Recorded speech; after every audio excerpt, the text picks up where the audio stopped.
Hey friends, T.H. Culhane for Solar Cities, and I'm with Tim Hicks, and we're at your wonderful home here in Margate, Florida, where Florida has been graced with its first backyard biodigester. And we're going to start feeding it because it's bubbling. We put some horse manure in it the other day. Yep. It's making some bubbles, probably more carbon dioxide than methane, but it's making bubbles. So we can start a little bit of feeding. And you've got an Insinkerator here in the sink. And we want to show you that the Insinkerator is a great compost companion, whether or not you have a biodigester or just a compost bin. The best thing you can do is grind up your food waste. Right now, it looks like what you've been doing is using this really cool kitchen composter that has that filter up here and putting your scraps out in the compost bin. Of course, if you grind them up, you'll get 3 to 6 days compost rather than 3 to 6 months. So grinding is really good. But if you put it in the biodigester, you also get gas. And we prefer that. The Insinkerator, ultimately, you want to plumb it so that you have the option of using it as a compost or biodigester companion or not. But the nice thing about the Insinkerator is that you can, if you are dedicated and you don't want to go through the extra plumbing hassle, is just loosen this down here. Let me, I did it the wrong way. I put it righty-tighty, lefty-loosey, right? So, sorry about that. Probably making a mess right here. Okay, never mind. Anyway, you unscrew this a little bit and take this out, and then the Insinkerator can be turned around like so.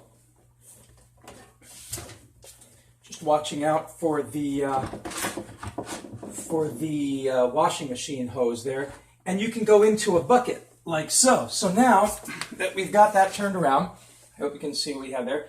Then you can take your compost and start to put it down the kitchen sink. And where is your button for that? Over here? Right over here behind the... Okay. So that goes on. You use a little trickle of water. Doesn't have to be a lot. And we prefer to use warm water. And grind it down into the bucket there.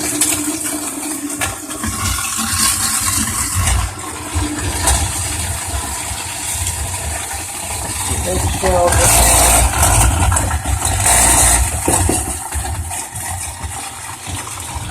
And once again, we want to stress that the Insinkerator is made so you can put your fingers down to your palm. Don't go down this way, but you can put your palm down and you can shove the food waste in. Maybe like these old moldy bananas and the carrots. A little more water if you like.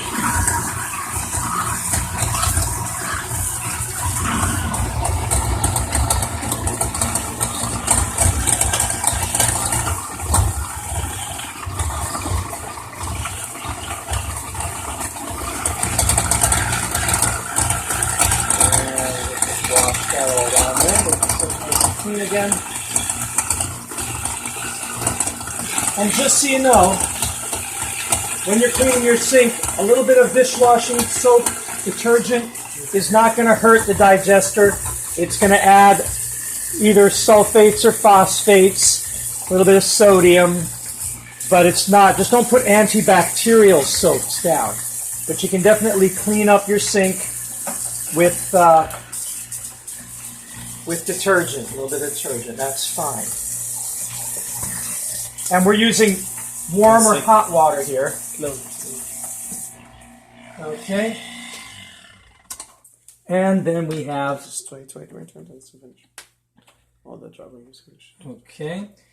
And so now we've got that. I'm just going to wait for this to finish dripping, and we'll take this thing out. And then we just turn it back and put it back in, and the Insinkerator can be used as normal.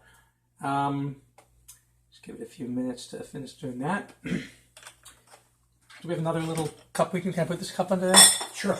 Put this bowl under there for a second. There we go. I want you to see if you can remove this. Bite. Take it. Okay. And then I turn the Insinkerator back and put it back into its holster, so to speak. And tighten that up. So it's only a few seconds of extra work to do that, and you're back in action. And now you can use the sink as normal. Not that you'd want to go through that every day, but it's not a big hassle until you can get it plumbed so that you can just have a valve to go to it. Now we can take our bucket there,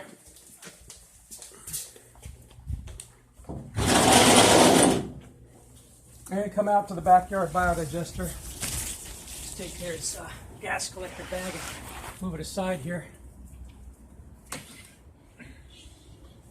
The pole is here just in case it ever gets clogged. If you didn't grind the food, because sometimes you can throw food waste directly in. But here, you don't have to worry about that. There's going to be overspill here because we haven't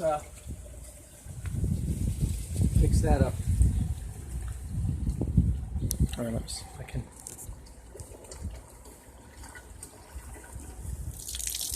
And that's where we're getting our overspill there because we haven't hooked up our spigot yet.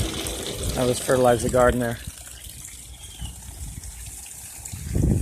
And what you can see when we push here is there is definitely nothing bubbles being produced there.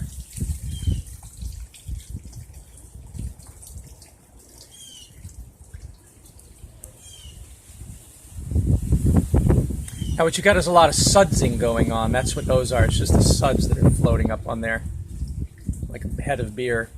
Everybody who's gone and drunk beer knows that phenomenon. Does it spill over?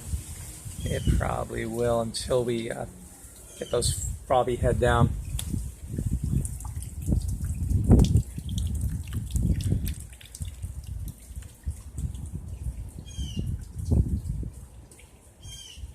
Yeah, we can wait for a few months, or yeah. Or not. That's the problem with putting soap in. Soap definitely causes a froth. So we'll get back with you afterwards, but that's the basic idea. Please do try this at home and do it neater.